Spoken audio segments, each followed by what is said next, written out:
Welcome. I invite you to now just take a journey with me.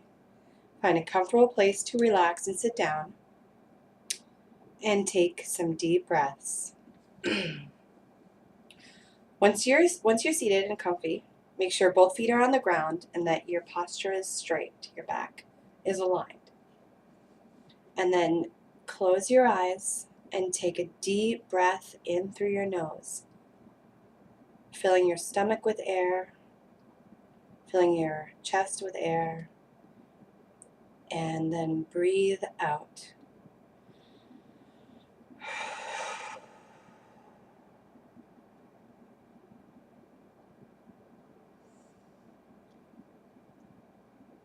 Hopefully you've just experienced a couple moments of quiet, and this is the goal of meditation, to bring your brain to that place of being able to just be and exist without being concerned with all the things you have to do tomorrow, all the things that you did today, the schoolwork that you have, your job. All of these things are things that weigh on people's minds. And meditation, it's a practice that was developed thousands of years ago by Buddhist monks. And it is something that I practice regularly as a means of relieving stress. I also use it regularly for health and working with the energy body, which I believe we all have. It's just obvious physics, I guess. We are physical, but we also have an energy body that we work with, including an aura that extends around our body. And Einstein knew this really well. He understood a lot of this before many Western thinkers did. I'll just give you a part of a quote that he wrote about energy. Everything is energy, and that's all there is to it. This is not philosophy. This is just physics. So he knew, he understood in a Western sense even what people in Eastern philosophy, specifically Buddhists, knew thousands of years ago, that basically being able to harness your energy by quieting your mind is an important component for your health, for your overall health and well-being. So basically, there's many ways to meditate, and we just went through a couple. The main way that you can start practicing meditation is to just start by focusing on your breath, breathing in through your nose and out through your mouth. Allowing your mind to focus on one thing, whether it's counting or whether it's a picture, a visualization, or just your breathing, that gives your whole rest of your mind a break, a total break, which it rarely gets.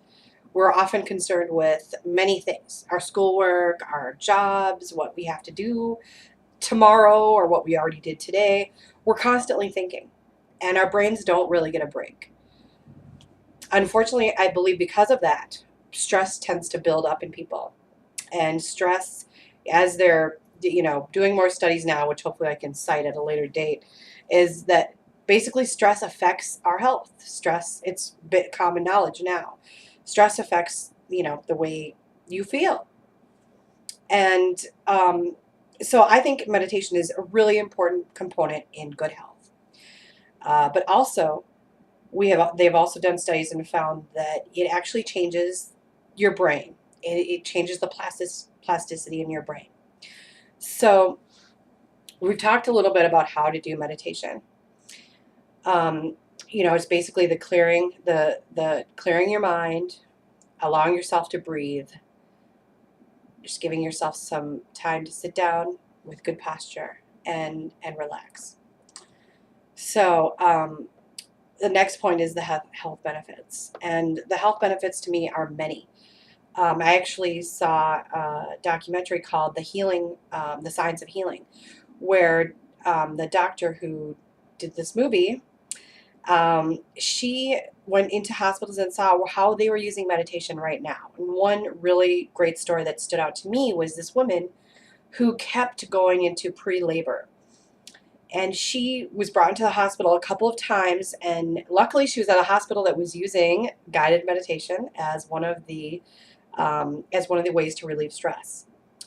So what they did was have her on a regimen. They kept her in the hospital and had her on a regimen of guided meditations and relaxation techniques. Now, this helped her to keep her baby, safe and sound inside the womb, carried it to full term.